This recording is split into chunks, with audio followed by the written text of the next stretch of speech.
The other visit in Lucknow was to the Imambaras. It was built between 1785 and 1791. It was a family relief project, and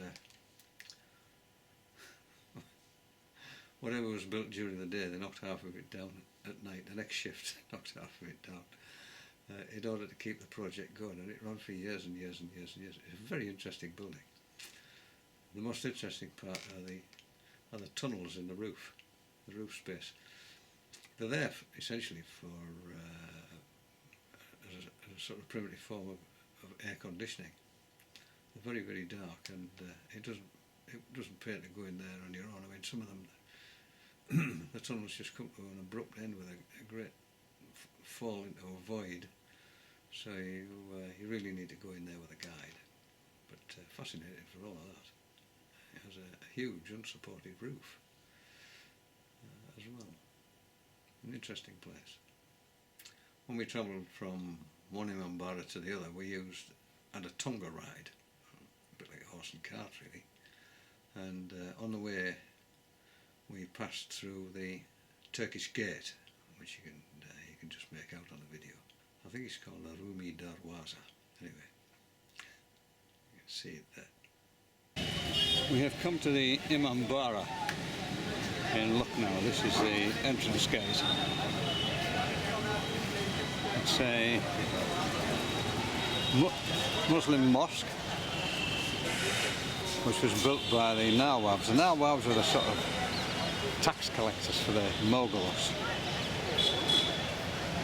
And the Shia Muslims used to have to go to Iraq to pay homage to the grandsons of Muhammad. And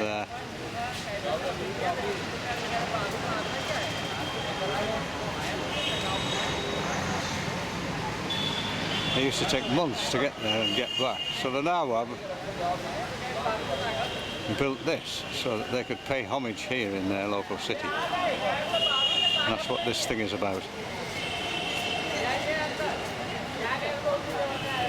And you can see the minarets. So we're just coming into the main Imambara complex. There you can see the mosque.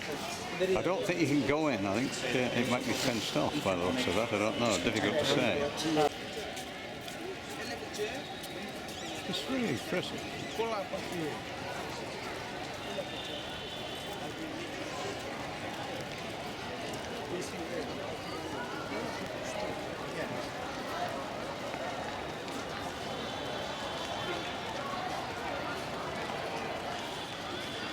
So we're about to enter this place. You have to take your shoes off, or certainly take your shoes off in order to go in.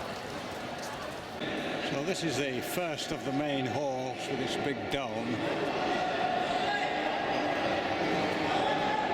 And we move into the second hall. This is the largest unsupported roof in the world at one time. I read somewhere it was 56 feet across, and it has round it a balcony, a suspended balcony, which no doubt we will be going up to shortly.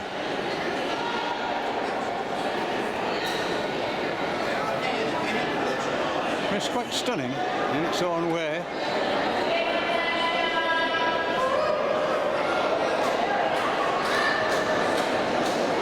And there are lots of rings in the ceiling, dozens of them. I suspect they were used for hanging lamps like these here, but I suspect they were also used for hanging curtains and form sort of tents, as it were, for special occasions. So I'm very fond of canopies. This big thing in the middle is obviously where this chap here is buried.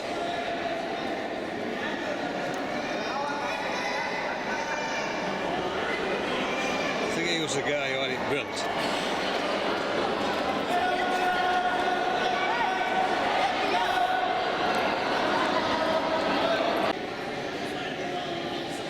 the side chambers, all sorts of strange structures like this one here.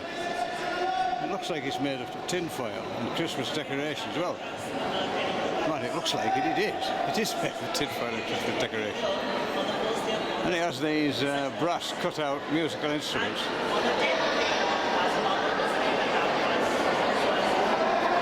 And then, having come through the second hall, we eventually come into the third hall, which is here, which is very much like the first hall. These little balconies aren't really for standing or making speeches. They're part of the ventilation system of the place. And behind the walls there are cavities to keep the place cool, which you can go into. It's called the labyrinth. And they're, for the most part, they're pitch black, and you need a guide to go in, otherwise you just get lost. And some of them just open out onto the walls without any protection. If you make a wrong step, you fall, kill yourself. You can see people walking around with torches up there. Well, having travelled around India, I find this difficult to believe. Most of the filth you see around India is put there by humans, and most of it's plastic. It was built as a famine relief project,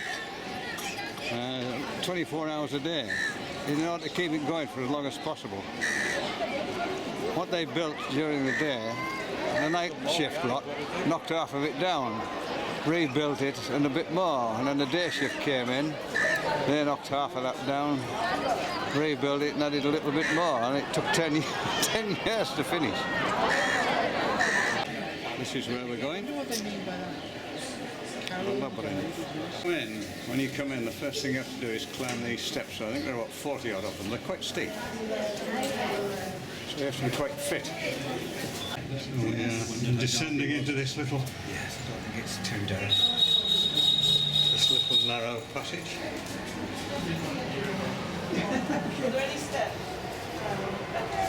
There's no handrail. Note. There's no steps, is there? No, no steps. And then it gets very dark here.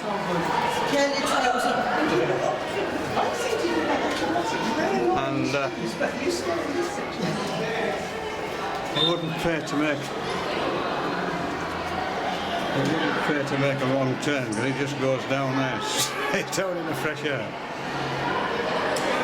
So you do need a guide whilst you're in here. So you can see right away along this gallery here, over these people's heads. You can see how dark it is.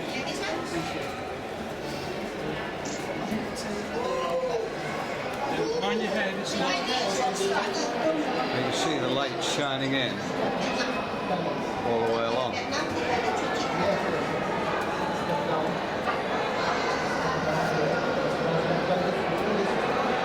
That's an impressive place. So here you can see the hall from above this gallery. The rail is really low. I reckon the rail, if it's two feet, I would be amazed. So it's quite a hairy experience up here. If you don't like heights or you suffer from vertigo, this is not the place where you want to be. You can see there by the others how high this rail is.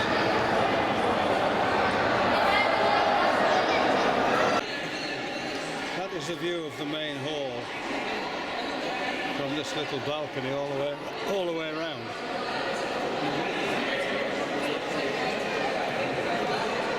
Get a better view of all the rings on the ceilings for these canopies which they used to have. Looking out of one of these windows again, it's a very low sill, you know. Be careful what you're doing.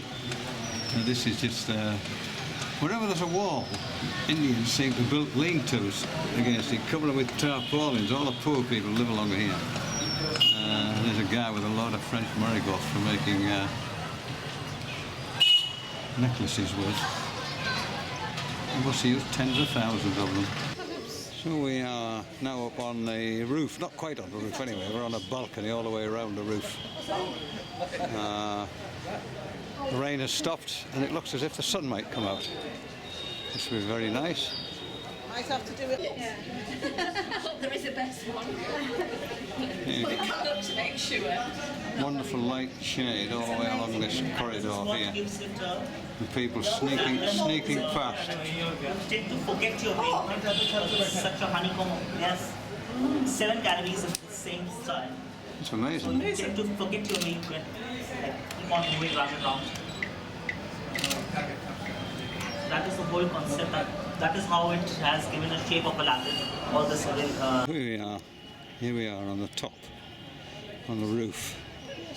And this part here seems to have been renovated. So you can see there's no guard on these openings at all. It falls straight up. Actually, don't fall too far there. You fall up the next tier down. It just frames that.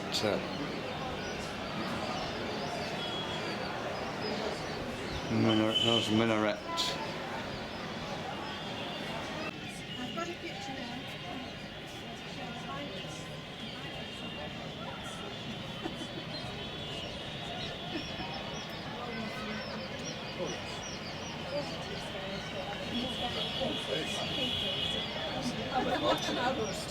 Yes, spirals are dark.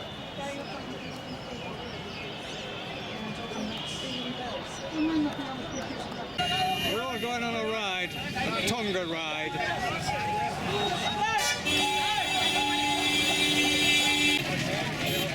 We're all waiting for the office. That's bedlam here.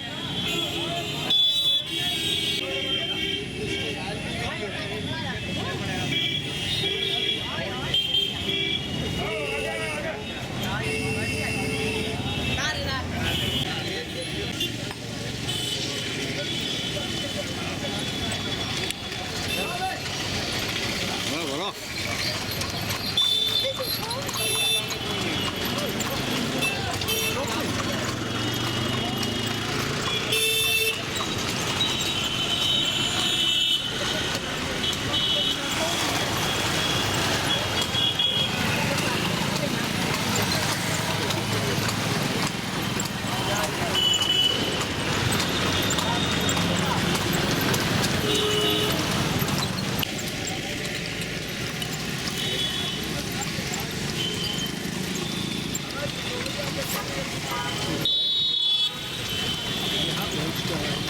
We just come through the Roomy Gate on our Tonga on this short journey along the road.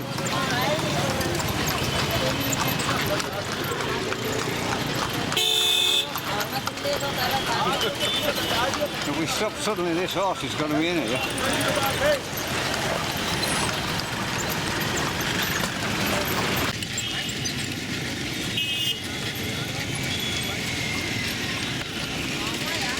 The horse is just totally unfazed by the traffic. Horns blind, cars alongside, it doesn't seem to bother them one bit.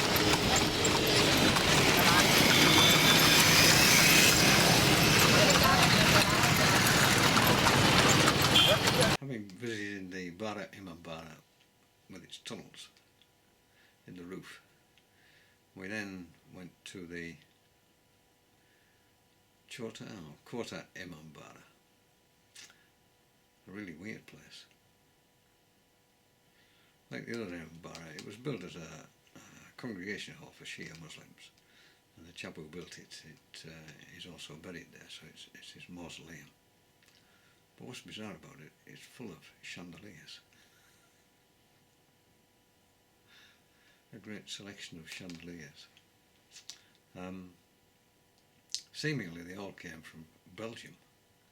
I thought they'd probably all been just accumulated from the British when they left, but they'd all been brought down from Belgium. And also in there was this big structure made of tin foil and tinsel, which I had no clue what it was. it's called a Tazia,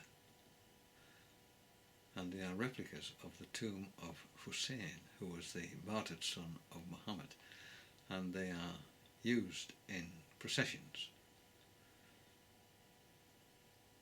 Well, this is where we are now after our little horse ride, our Tonga ride. We're at this place here, the Chota Imambaras in Lucknow. Starting at the entry gate, where we have just come in, and we go around, and there is a small mosque, which you can see there with the 3 domes and a minaret, and then these sort of mausoleums. This one was built for the daughter, the main Imambara itself, and this was built to balance the structure, to make it symmetrical. And here you just get a nice reflection in the water. The first time I've seen them so far. These are roses, little miniature roses. And turn around, and there you can see the main building with its gilded dome. I'm not sure that it's gold, or gilding for that matter, but that was how it was described to us. And of course it's got the crescent on the top. So we've come into this Imambara, and it's covered, or heaving with chandeliers of all descriptions. It seems to be an official year. Amazing green thing.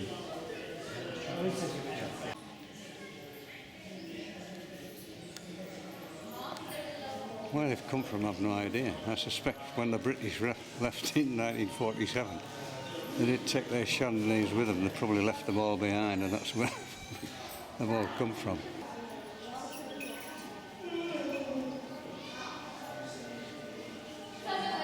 This whole room's full of them. Some of them are vast.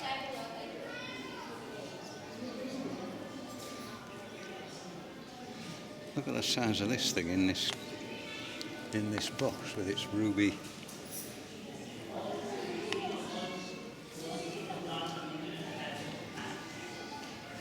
With the ruby glass.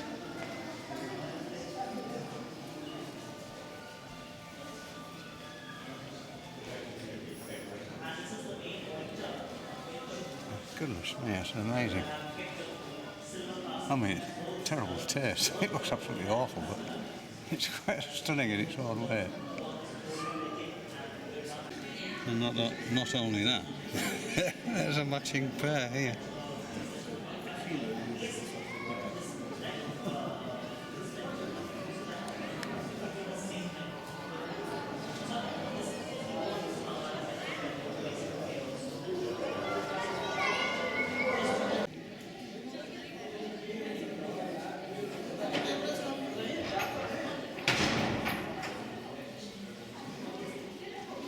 I can't really wrap my brain around it. Well,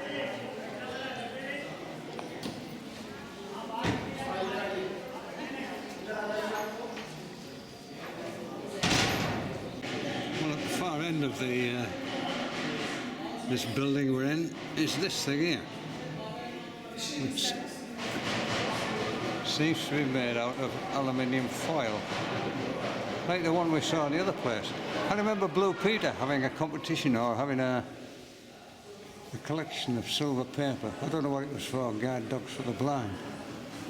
I suspect if you knock something up like this, you definitely have got your Blue Peter badge.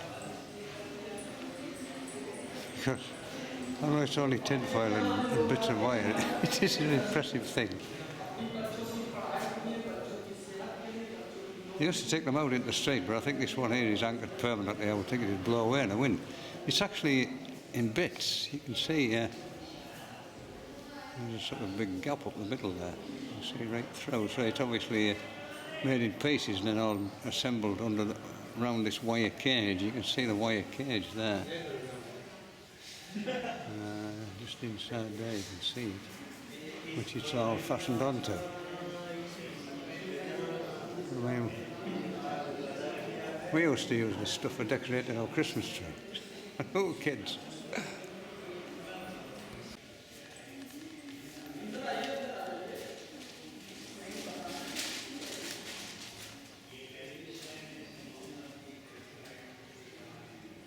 Symbol of Lucknow, and also that since it bears a little resemblance to the gates of Constantinople. There's obviously some wedding.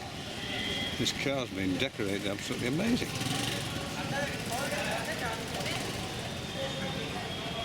Wonderful flowers on the bonnet.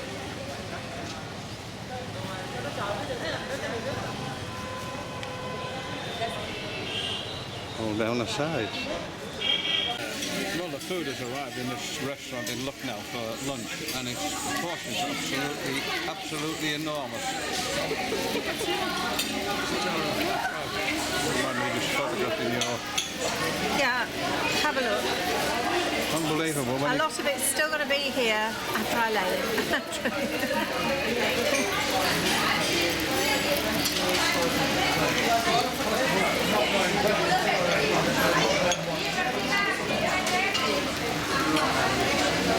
A cricket match with a pile of bricks as their stumps.